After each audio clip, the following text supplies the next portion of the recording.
In today's video, I'm going to teach you how to create a shared Google Photos album. To get started, open Google Photos in your browser. Once you're on the main Photos page, look through your library and choose the pictures you want to include in the shared album. To select them, click the checkbox on each photo you want to add. This is the part where you decide exactly what other people will be able to view, so take a moment to make sure you've picked the right images. After selecting your photos, click the Add button.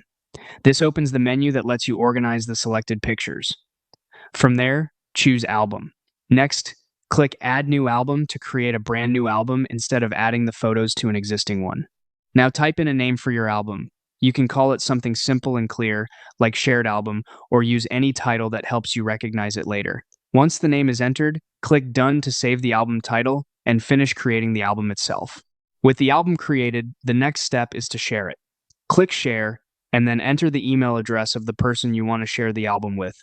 If Google Photos shows suggested contacts, you can also select one of those instead of typing everything manually. When the correct recipient is added, click Send.